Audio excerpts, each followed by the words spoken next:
Bienvenue dans ces 19h30 de la télévision Bonferré et bonne rupture à toutes et à tous. L'une des activités les plus importantes au cours de la récente visite à Niamey de M.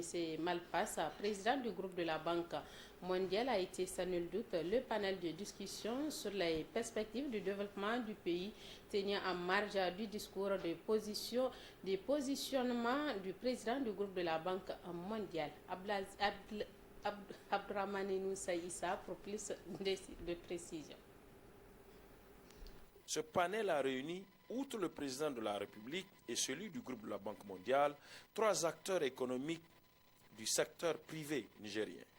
Le secteur privé est un des partenaires privilégiés du groupe de la Banque mondiale, mais aussi et surtout un des maillons essentiels, voire vitaux, des acteurs de développement d'un pays. Et le Niger ne fait pas exception. M. Ibrahim Idiango, président directeur général de la Malbaza Cement Company MCC, dont l'intervention a incontestablement marqué les discussions au sein du dit panel, a particulièrement insisté sur le paradigme de la lutte contre les changements climatiques en lien avec la maîtrise de l'énergie et la qualité et la quantité des financements. Toute chose qui a un impact réel sur la viabilité des entreprises industrielles comme la sienne.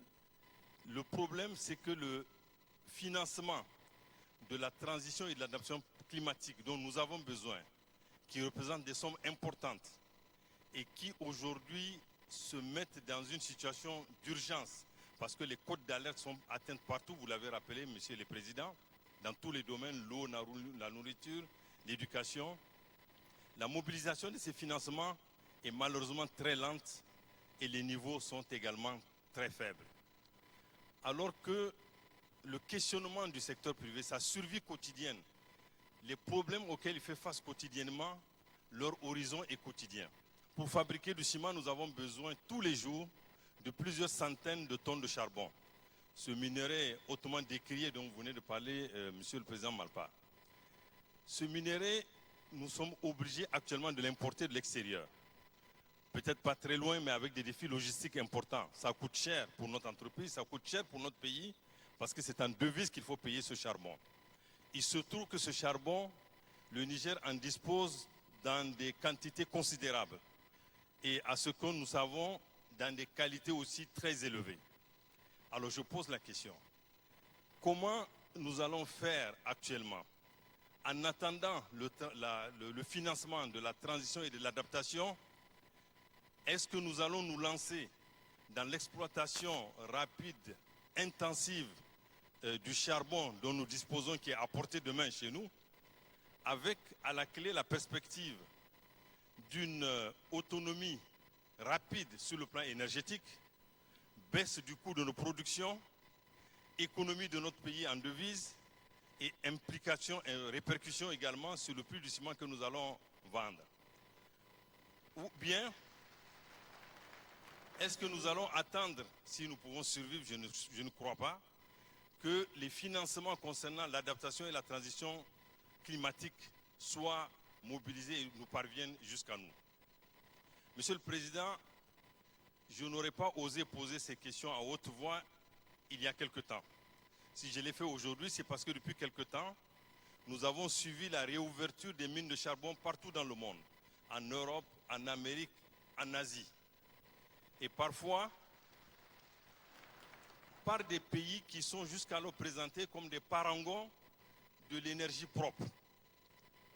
Alors, qu'est-ce que nous faisons dans ces conditions? Est-ce que nous nous posons, comment nous cherchons d'autres alternatives?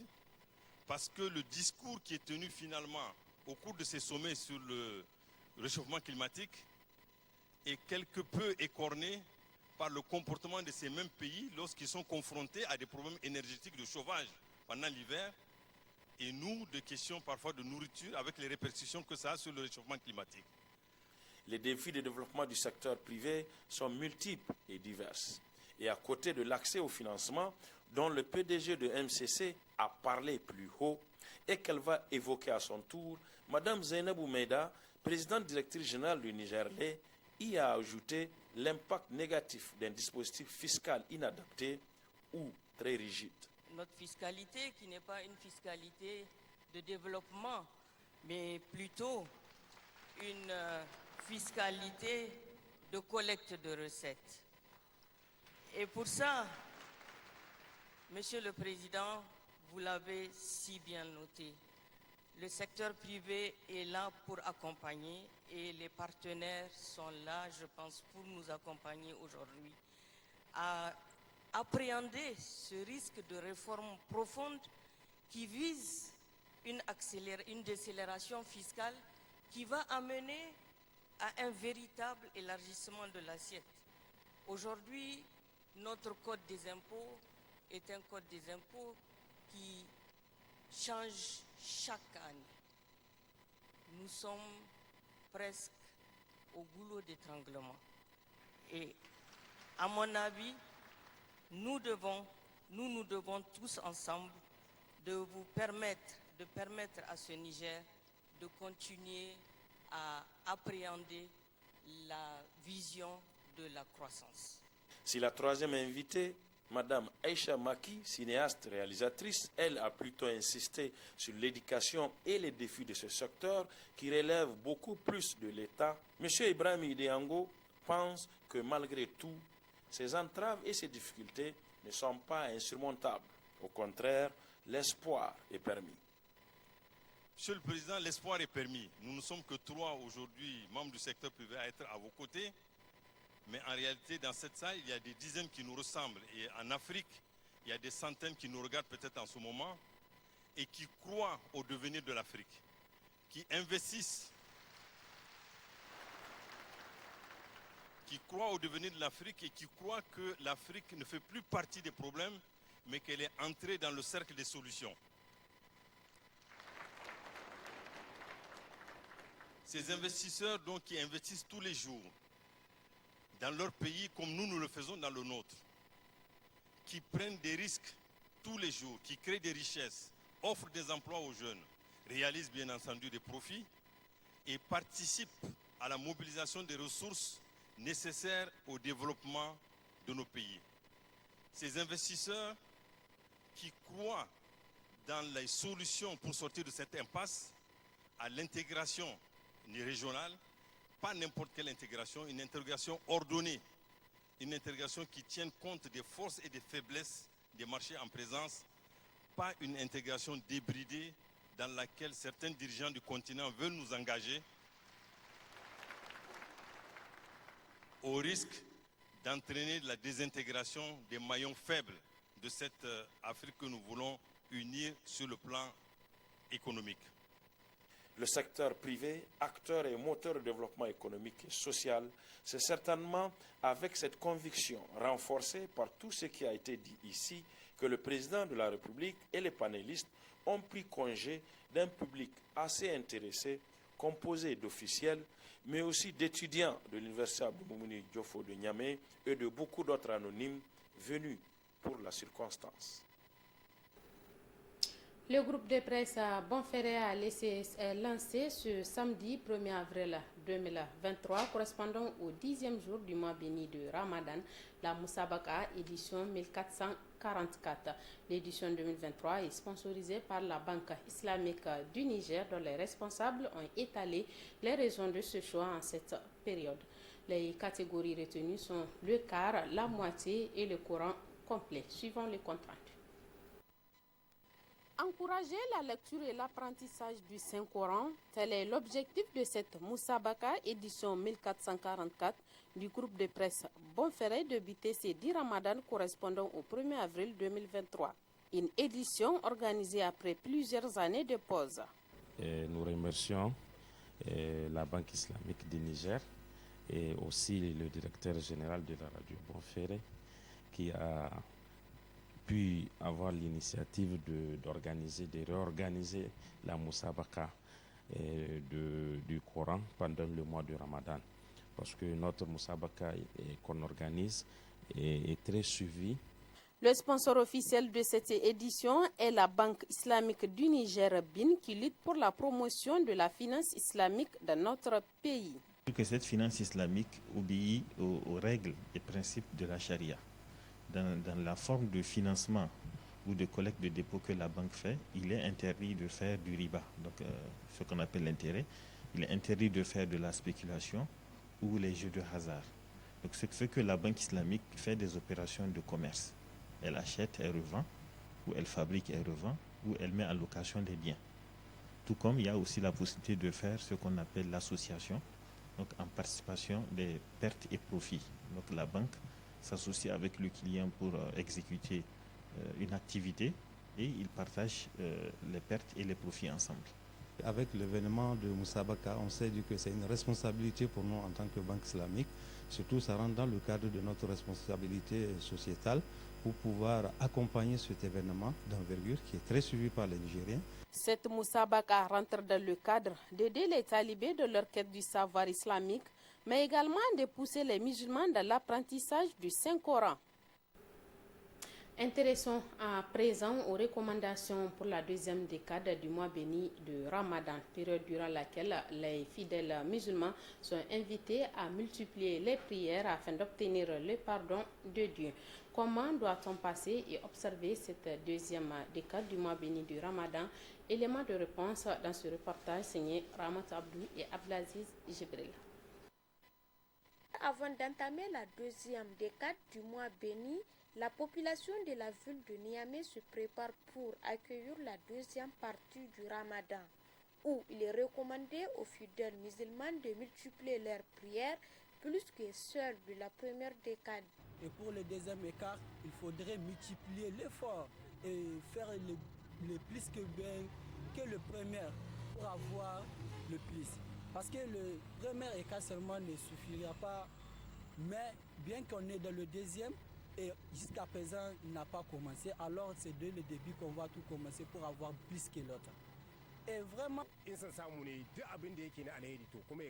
si possible, le croyant doit multiplier ses bonnes œuvres qu'il fait dans la première décade. Par exemple, si tu pries la nuit pendant 1 heure de temps, il faut augmenter cette fois-ci pour faire 2 heures de temps ou 1h30.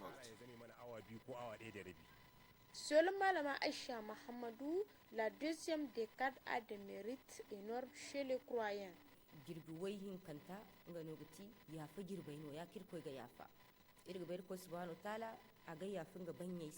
Le mois de Ramadan est un mois d'exception, d'adoration. La deuxième décade du mois est dite le pardon. Qui va recevoir ce pardon? C'est celui qui, au-delà du jeûne, est consacré à l'observation des actes d'adoration. C'est une chance pour tout croyant de voir cette période du mois du Ramadan. Moi, toi, nous devons faire des actes d'adoration afin de bénéficier du pardon d'Allah dans cette deuxième décade. Aninga bombatu, aninga gagarai batu, adur kutu ibadaira, hala koi wafukunde irkoi yafa, akoi wafukunde irkoi yadda. Le Ramadan est divisé en 3 périodes composées de 10 jours chacune et chaque période a son mérite selon les hadiths. La première est consacrée pour la miséricorde, la deuxième sur le pardon et enfin la troisième pour la préservation contre le feu de l'enfer. Ce vendredi 31 mars 2023, le coordinateur du mouvement M62, Abdoulaye Seydou, était au tribunal de grande instance hors classe de Niamey pour les procès qui l'opposent à l'État du Niger suite aux événements de l'attaque de Tamou. Une peine de 3 ans suivie d'une amende de 5 millions de francs requise contre le coordinateur du mouvement M62, Abdoulaye Seydou. D'autres précisions avec Reina Moussa. Les membres du collectif M62 se sont retrouvés hier matin au tribunal de grande instance hors classe de Niamey. Ils ont assisté au procès de Abdoulaye Seydou, coordinateur du M62 et président du REPAD contre l'État du Niger. Ce procès-là, c'est contre toute la société civile du Niger. Ce procès-là, c'est contre tous les défenseurs des droits de l'homme. Nonobstant la signature ou le vote de cette loi qui devrait être une loi pour protéger les acteurs de la société civile. Donc c'est la première expérience. C'est la première expérience et nous estimons qu'aujourd'hui, cette loi-là va faire droit et que le juge, le président du tribunal, celui qui a jugé cette affaire-là, celle qui a jugé cette affaire-là, va en tenir compte de cette loi. Et nous pensons que notre camarade sera libre. Le secrétaire général et coordinateur par intérim de M62, estiment que le juge a requis la peine maximale à l'endroit de leur camarade Abdoulaye Seydou. Les représentants du ministère public a requis une peine de 3 ans avec une amende de 5 millions. Nous précisons que c'est la peine la plus élevée et l'amende la plus élevée contre un citoyen qui se bat pour la justice, pour les droits humains, nonobstant l'existence d'une loi qui protège les acteurs de la société civile. Pour rappel, Abdoulaye Seydou, coordinateur du mouvement M62 et président du REPAD, est poursuivi par l'État du Niger pour publication sur les réseaux sociaux des données à caractère à troubler l'ordre public suite à un appel à témoignage sur les événements de Tamoul d'octobre dernier. Ils ont tenu à manifester leur mécontentement ce matin suite à leur déguerpissement imprévu et inattendu de leur habitation. Eux, ce sont les occupants de l'ancienne maison servant de siège à la bague et de lieu de vente des tickets d'embarquement. Ils affirment être déguerpis d'un espace de l'État relevant du ministère de l'Équipement par un monsieur n'ayant pas qualité de le faire car il n'est pas le propriétaire. Les raisons de ce reportage, les raisons de ce déguerpissement dans ce reportage signé Ablaziz Mamadou et Siraj Maman. Colère, tristesse, déception et désolation, ce sont les signes visibles sur les visages de ces riverains et occupants de la rive droite côté INGS de Niamey où sont basés les pêcheurs traditionnels. Ces derniers occupent cette place depuis les années 70 pour les uns et les années 90 pour d'autres. Seulement, ils disent ne pas comprendre l'attitude des messieurs à vouloir les déguerpir de leur habitation.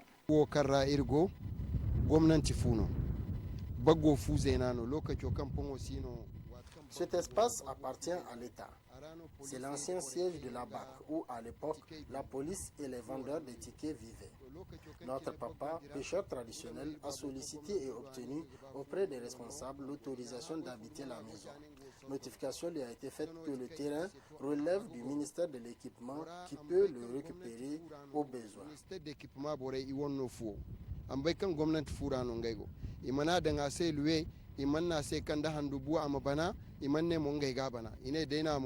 Ces occupants, surpris en cette matinée de samedi en plein mois de Ramadan, ont vu tout simplement leurs bagages et autres supports jetés en dehors de leur domicile.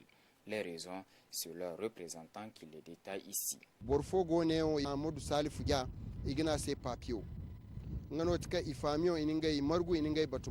La famille de Cher Amadou Salifou Dia a vendu sa propriété. N'étant pas intéressé par la vente, un topographe a procédé au partage du terrain. Mécontent du partage, il m'a convoqué à la justice. Lui et son avocat ne se sont jamais présentés. Aujourd'hui, à notre grande surprise, il nous fait déguerpir avec la force publique.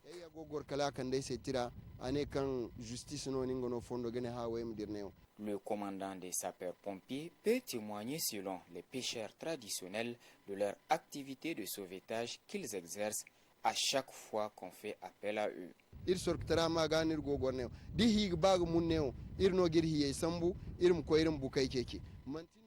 Nous vivons ici pour apporter assistance aux personnes et piroguiers qui se noient dans le fleuve. Des papiers attestant que cet espace est d'utilité publique existe. Il a indiqué posséder tous les moyens pour nous faire quitter cet endroit. Mais Dieu est